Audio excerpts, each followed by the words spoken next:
Assalamualaikum warahmatullahi wabarakatuh. Selamat sore teman-teman semuanya. Apa kabar Anda hari ini? Saya harap kalian masih dalam keadaan sehat walafiat dan selalu dalam lindungan Allah Subhanahu wa taala. Amin ya robbal alamin. Siapa di antara teman-teman semuanya yang sudah gagal bayar di Aku Laku? Nah, apa yang kalian rasakan nanti kalian boleh tuliskan di kolom komentar. Dan kali ini yang akan saya bahas adalah resiko terbaru ketika gagal bayar di Aku Laku dan ternyata langsung didatangi DC lapangan. Apa saja yang terjadi setelah gagal bayar di Aku Laku tersebut dan sampai didatangi DC lapangan. Kalian boleh simak videonya sampai selesai. Mudah-mudahan yang saya sampaikan ini bisa bermanfaat buat teman-teman semuanya dan tidak lagi tercipta ketakutan di pikiran kalian akibat teror-teror yang dilontarkan oleh DC pinjaman online, yang mana semua teror itu adalah konsepnya hanya untuk menakut-nakuti agar kalian segera melakukan pembayaran. Dan jika menurut kalian video yang saya sampaikan ini bermanfaat, kalian boleh di-share ke kawan-kawan kalian. Semoga bisa bermanfaat juga buat orang lain yang menyimak video ini, terutama buat orang-orang yang baru pertama kali menggunakan pinjol, tidak paham ketika telat bayar harus seperti apa, harus bersikap bagaimana, sehingga jangan sampai tercipta ketakutan di pikiran mereka. Oke, langsung kalian bisa lihat di layar sebelah kanan saya. Ini adalah penagihan dari DC pinjol Aku Laku ketika ada nasabahnya yang telat bayar lebih dari 8 bulan ya. Nasabah Aku Laku yang terhormat, berhubungan dengan tagihan Anda yang belum terselesaikan, oleh karena itu kami mengingatkan kepada Anda untuk segera melakukan pembayaran cicilan atau pelunasan melalui aplikasi sesuai dengan nominal yang ada. Resiko galbay atau gagal bayar pinjol legal: 1. Bunga dan denda pinjaman menjadi lebih besar. 2. Tercatat di slik OJK dengan skor kredit yang buruk. 3. Ditagih debt collector. 4. Tidak dapat melakukan pinjaman di bank atau pinjol manapun. Nah, itu dia teman-teman. Ternyata resiko dari gagal bayar di Aku Laku ini ternyata hanya 4 poin. Tidak ada resiko yang lain. Dan bagaimana ketika didatangi DC lapangan nanti akan saya ceritakan ketika didatangi DC lapangan Aku Laku di akhir video ini. Saya akan terjemahkan satu persatu ini resiko gagal bayar pinjol legal. 1. Bunga dan denda pinjaman menjadi lebih besar. Bunga yang sudah ditetapkan di Aku Laku di perjanjian awal itu tidak akan bertambah. Tetapi kalau kalian telat bayar 1 hari, 2 hari, itu denda pasti bertambah per harinya. Tergantung berapa lama kalian telat bayar di Aku Laku tersebut, maka denda akan terus bertambah. Tapi jika kita merujuk pada aturan OJK tentang penerapan persentase denda maksimal yang diberlakukan di pinjaman online itu tidak boleh melebihi 100%. Makanya kalau utang kalian 1 juta itu seharusnya utang kalian tidak boleh melebihi 2 juta rupiah. Itu yang seharusnya dilakukan oleh pinjol. Yang kedua, tercatat di slik OJK dengan skor kredit yang buruk. Hal ini jika terjadi pada kalian, data-data kalian skor kreditnya buruk dan tercatat di slik OJK, kita ambil sisi positifnya saja. Sehingga kita tidak usah minjol-minjol lagi, tidak usah meminjam uang riba lagi, tidak usah kredit-kredit lagi. Rubah mindset Anda. Anda harus kerja keras nyari duit sebanyak-banyaknya sehingga Anda tidak usah kredit-kredit, kalau perlu barang tinggal dibeli cash. Itu jadi ambil sisi positifnya, jangan berpikir aduh data masuk slik OJK gimana ini, saya nggak bisa pinjam uang riba lagi. Rubah mindset Anda dari sekarang. Jangan selalu berpikir bahwa Anda akan dapat uang, Anda akan dapat barang jika Anda kredit. Dan jika banyak nasabah yang masuk slik OJK, perbankan akan lumpuh. Itu ya.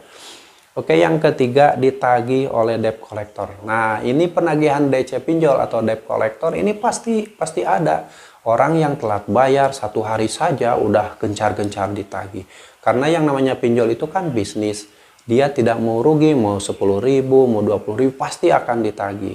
Jadi jangan heran dan jangan takut ketika mulai ditagih oleh debt collector pinjaman oleh. Yang pasti ketika Anda ditagih oleh DC pinjol, jangan sampai Anda mengakhiri hidup, itu poinnya. Yang keempat adalah tidak dapat melakukan pinjaman di bank atau pinjol manapun. Nah, ini bagus sekali sehingga ketika kalian sudah di blacklist tidak bisa minjol lagi. Jadi kalian tidak akan pernah dimiskinkan lagi oleh pinjol. Tapi kalau kalian masih datanya masih bagus lalu minjol lagi, terus kalian akan dimiskinkan selama-lamanya oleh pinjol. Itu makanya lebih bagus data di blacklist sehingga tidak bisa minjol lagi. Dan yang paling parah kalau data kalian sudah busuk, tidak akan bisa disalahgunakan oleh pinjol untuk digunakan meminjam di tempat lain. Tapi selama data Anda bagus, si pinjol bisa saja menggunakan data-data Anda untuk meminjam di tempat lain. Itulah kebusukan pinjol yang harus kalian ketahui. Makanya lebih baik data Anda busuk, data Anda buruk, skor kredit data Anda jelek, sehingga tidak bisa disalahgunakan oleh pinjol untuk meminjam uang di tempat lain. Oke ya, teman-teman. Itu adalah 4 resiko ketika gagal bayar di pinjol legal aku laku, dan bagaimana ketika didatangi DC lapangan. Nah, ini pengalaman saya pribadi teman-teman ketika didatangi DC lapangan aku laku. DC lapangan aku laku itu datang ke rumah. Pertama, dia tidak ngasih tahu dulu, tidak ngasih kabar dulu, tidak nelpon dulu, tidak ngirim chat WhatsApp dulu, tidak ngirim SMS dulu. Tiba-tiba si DC lapangan tersebut udah ada depan rumah. Assalamualaikum Pak, mohon maaf saya dari aku laku. Bagaimana ini masalah penagihannya? Nah, dia sopan seperti itu. Saya sampaikan bahwa saya memang tidak mampu bayar lagi, terserah Anda mau gimana. Dan dia hanya menanyakan gimana terus aplikasinya masih ada di handphone Pak atau tidak. Saya bilang masih ada gitu. Waktu itu telat bayar, waktu itu sekitar telat bayar 8 bulan di aku laku. DC lapangan langsung datang ke rumah, cuman dia sopan banget gitu. Nah, makanya buat teman-teman ketika diancam oleh DC pinjol akan didatangi DC lapangan, gak usah panik. Belum tentu DC lapangan yang datang ke rumah itu kasar, galak, mempermalukan, belum tentu. Tidak semua. Biasanya orang-orang yang galak itu, yang kasar itu karena dia lagi stres. DC lapangannya lagi stres, dikejar target, atau dia belum makan, di perjalanan jauh, belum merokok, sehingga dia stres. Akhirnya dia marah-marah karena tidak dapat tagihan. Apalagi di otaknya kan yang namanya DC itu kan pasti dikejar target, pusing, satu hari harus mencapai 200 nasabah. Itu kan sulit sekali. Makanya buat teman-teman jangan kaget ketika ada DC lapangan yang datang ke rumah itu marah-marah, ngamuk-ngamuk karena dia lapar. Dia belum makan, belum merokok, belum ngopi. Nah, buat teman udah gak usah panik, hadapin saja dengan cara baik. Dia kasar, santai aja, gak usah dilayani, direkam aja. Semua tingkah laku pinjol direkam, diabadikan. Untuk bukti nantinya kalau ada proses selanjutnya. Oke ya buat teman-teman, jadi sekali lagi, yang diancam akan didatangi DC lapangan gak usah panik. Karena tidak semua DC lapangan, baik aku laku, semua pinjol juga belum tentu galak, belum tentu arogan, belum tentu kasar, ngamuk-ngamuk. Ada juga DC lapangan yang datang dengan cara baik, dengan cara sopan.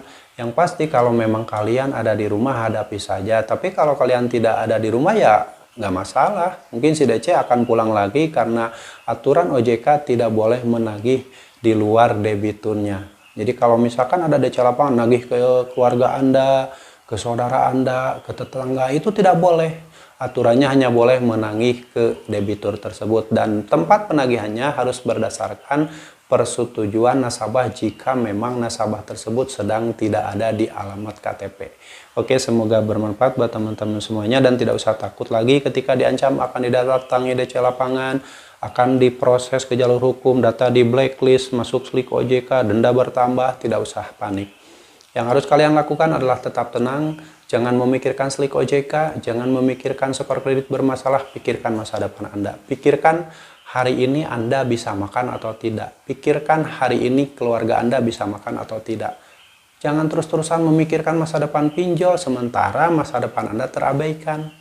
Nah, buat teman-teman tetap semangat ya, apapun yang terjadi hadapi saja dengan ikhlas, dengan tenang, dan insya Allah jika kalian ikhlas, jika kalian menerima semua yang terjadi, maka kalian akan melewati gagal bayar itu dengan baik-baik saja. Dan buat teman-teman yang masih mengalami kesulitan apapun di dunia ini, jangan lupa segeralah kembali ke jalan Allah Subhanahu wa Ta'ala.